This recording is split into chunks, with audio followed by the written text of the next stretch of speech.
de regreso, amigos, en nuestra entrevista central de la noche. Vamos a estar conversando esta noche con el señor Alan Bolt, director general del Centro de Entendimiento con la Naturaleza, CEN, y Edgar Castillo, director ejecutivo del mismo centro, que tiene su base de operaciones en el macizo de Peñas Blancas.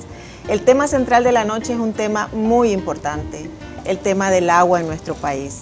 Así es que vamos a estar conversando sobre este tema. Hay una crisis de agua en el país definitivamente. Actualmente. Hay una crisis de agua en Nicaragua y en muchas otras partes del mundo, pero bueno, nosotros estamos en Nicaragua y nos estamos preocupando por lo que sucede en nuestro país. Alan, usted en uno de sus escritos menciona que la tendencia de todos es hablar del agua como un recurso, pero que es mucho más que eso. ¿Podría explicarnos a qué se refiere? Bueno, desde hace varios años se vienen haciendo investigaciones desde la física cuántica sobre el agua, porque estamos acostumbrados a verla como un elemento aparentemente abundante en algunas zonas de nuestro planeta, pero su comportamiento no es nada normal para un líquido. Si ustedes observan bien, por ejemplo, o miran algunos de los reportajes que se han hecho sobre una especie de lagartija que le llaman Jesucristo, porque es capaz de correr encima de la superficie del agua, ustedes pueden ver que se menciona un elemento clave del agua, que es la tensión superficial. Otro elemento es con los árboles, por ejemplo, porque el agua es capaz de subir hasta las alturas más grandes sin que haya ninguna bomba que le impulse. Entonces siempre pensamos que son las hojas nada más las que atraen esa cantidad de líquido para poder hacer todo el proceso. Pero se nos olvida que hay un elemento clave, que es la capilaridad, una característica que solo tiene el agua y que es lo que hace posible que nosotros recibamos la sangre hasta en los extremos de nuestras extremidades y que seamos capaces de actuar como actuamos. El agua es la vida misma, no hay nada que sustituya el agua limpia. Entonces, hablar de un recurso o hablar del agua como recurso es pensar que el agua es optativa en su uso, pero no es optativa. Nosotros dependemos del agua. El agua es esencial para la vida, es la vida misma. Ahí no hay ninguna discusión en el mundo científico ahora. Cuéntenos un poco, estamos ahorita con un problema de sequía prácticamente en Nueva Segovia, en Madrid, Estelí, en Rivas, en Chinandega. ¿Qué estamos haciendo para acabar con todos nuestros recursos hídricos? Sí, hay que recordar que este es el tercer año de Niño, de un fenómeno que cada vez es más intenso por efectos de cambio climático y más recurrente. Pero también es necesario recordar, según la investigación del CIAT, del Centro de Investigación de Agricultura Tropical, que 2/3 de los aumentos de temperatura y por lo tanto de evaporación del agua de los ríos y de las quebradas es causado por la deforestación de los bosques y de las montañas. Y que solo 1/3 de ese cambio de temperatura se le puede atribuir a efectos de cambio climático. Datos de Nicaragua, datos de la Segovia, justamente de esos lugares. La enorme deforestación. La enorme deforestación hace que nosotros hemos aumentado 2/3 tenemos un cambio de temperatura de 1.5 grados Celsius de temperatura. De eso, 1 grado es por nuestro propio uso del suelo. Ahora, ese cambio hace que cuando venga un fenómeno del Niño estemos más vulnerables. Entonces, ¿y qué pasa también? Hay una combinación de factores. ¿Qué pasa también con las prácticas de agriculturas equivocadas? Precisamente, pues eso y no es solo esa zona del país es vulnerable, todo el sector, la zona semihúmeda y húmeda cada vez tienen en verano problemas de acceso al agua limpia, porque no es solo que no haya agua, sino que el agua disponible también está contaminada por el mismo uso de agroquímicos, de desechos agrícolas, o en algunos casos algunos desechos industriales, como es el caso del lago de Managua, porque no tendría por qué haber escasez de agua teniendo un lago como el lago de Managua, etc. Alan, muchas personas en Nicaragua, yo creo que esto es muy preocupante. A mí, por lo menos en lo personal, me preocupa muchísimo. Muchos en nuestro país y en otras partes del mundo ven el tema de la conservación del agua como un obstáculo al bienestar económico. ¿qué les diría a estas personas?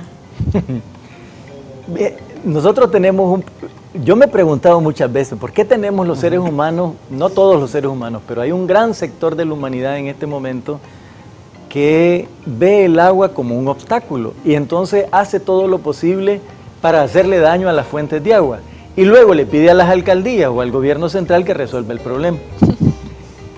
La verdad es que entre las distintas teorías que yo he ido, o las hipótesis más bien, que yo he ido desarrollando a lo largo de más de 27 años de dedicarme al tema del agua y la restauración de ecosistemas, es que rechazamos el agua, sobre todo las sociedades patriarcales y machistas. Las vemos como una energía femenina y hay una misoginia estructural en la que nosotros aparentemente deseamos a las mujeres sexualmente, las amamos, nos enamoramos, les cantamos, pero en términos prácticos vemos con desprecio las energías femeninas o con temor a las mujeres fuertes, por ejemplo. Y el agua es una de esas energías. Puede ser increíblemente apacible, fresca y suave, o puede ser terriblemente destructiva, avasalladora, como un huracán. Entonces hay... Interesante ese punto. Hay una resistencia a aceptar que dependemos del agua y que dependemos de los ecosistemas. Y entonces tenemos, por un lado, un concepto de desarrollo económico que no compagina, no es realista con el agua y con el uso de los suelos. Por ejemplo, el ingenio Montelimar se quedó sin agua el año pasado. Todos sus embalses que fueron construidos por los cubanos en los años 80 se quedaron absolutamente sin agua. Una iniciativa de uno de los funcionarios era trasvasar un río que pasa por ahí cerca para llenar los embalses y estar abasteciendo con riego el área. Pero eso es ilegal en principio. Y por otro lado, ellos están asentados sobre la formación Brito, que es una formación geológica que no permite la conservación de agua subterránea. No hay acuíferos en ese sector. Entonces dependen totalmente de esos acuíferos, de esa área, de esos embalses. Si nos vamos a la zona de Chinandega, lo mismo que pasa en Montelimar, hay este tipo de sistemas, digamos, extensivos, donde tenemos miles de hectáreas con un solo cultivo, sin tener ningún cuidado, ni por el agua, por el proceso de infiltración y alimentar los acuíferos, ni por los suelos, para impedir que el viento y luego la lluvia también se lleven el suelo fértil. Entonces tenemos suelos ricos en minerales, pero pobrísimos en materia orgánica y con poca capacidad de infiltración. Si nos vamos al norte, tenemos el mismo problema. Como no hay esta compatibilidad profunda, no reconocemos que dependemos de los ecosistemas y que dependemos del agua, tenemos un sistema de áreas protegidas establecido por el Estado, que no es el de las reservas silvestres privadas. Entonces tenemos casi todos los cerros de Nicaragua son reservas silvestres destinadas para eso por el Estado, como parte de una estrategia general de conservación del agua y de conservación de recursos genéticos y biodiversidad. Pero esas reservas se están destruyendo. Exactamente. Pero la FAO, en la época del gobierno de Bolaños, destinaron recursos para la siembra de papa, supuestamente con un programa de suficiencia alimentaria para Nicaragua. Nicaragua nunca ha producido papa. La papa es de más de 2.500 metros de altura sobre el nivel del mar. Pero establecieron un programa de papa. Para poder hacerlo tuvieron que usar 13 de los químicos más peligrosos del planeta. Y para poder encontrar un lugar más o menos adecuado, se fueron a meter a las áreas protegidas. Entonces, un programa que supuestamente iba en dirección a satisfacer la demanda alimentaria de papa, que nos la abastece Guatemala, se ha convertido, es uno de los principales riesgos ambientales que tenemos en este momento, porque la papa está siendo sembrada en todas las áreas protegidas de altura, de nebliselva, que son precisamente las zonas de recarga de todos los ríos y quebradas en la parte baja. Entonces, solamente entre Arenales y Datanlí del Diablo hay más de 1000 manzanas sembradas. sin sombra. Eso demuestra una total, realmente falta de estrategia en este país, porque mientras por un lado se habla de establecer las reservas y proteger el bosque para proteger los ríos, por otro lado se permite que se hagan ese tipo de cosas en áreas que están supuestas a no permitirse. Sí, justamente el tema es, hay un problema de fondo, porque Nicaragua, bueno, hay una zona agrícola, de potencial agrícola, de tierras planas, volcánicas, de suelos volcánicos, que está sobre todo en el Pacífico. Pero si uno ve todo Nicaragua, el potencial de uso del suelo es forestal. Entre forestal, netamente forestal para conservación, forestal para producción sostenible de madera y otros productos del bosque, que hay una gran cantidad de productos del bosque, resinas, plantas medicinales, ornamentales, etcétera. Pero nosotros tenemos una mentalidad de agricultores, ganaderos y cafetaleros. No tenemos una mentalidad o no vemos el campo como una zona de uso forestal.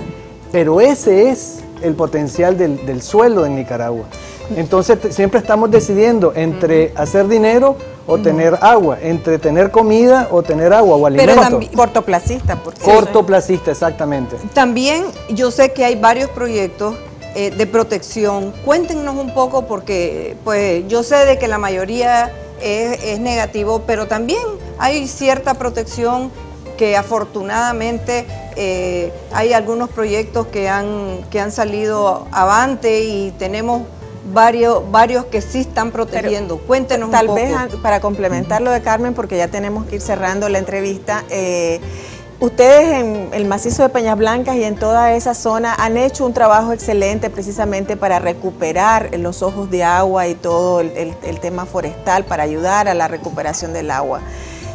¿Podemos revertir en nuestro país el deterioro que estamos causando a nuestro recurso de agua en el país? ¿Es posible revertir eso si actuamos de una manera consensuada como país y con una estrategia para conservar el agua?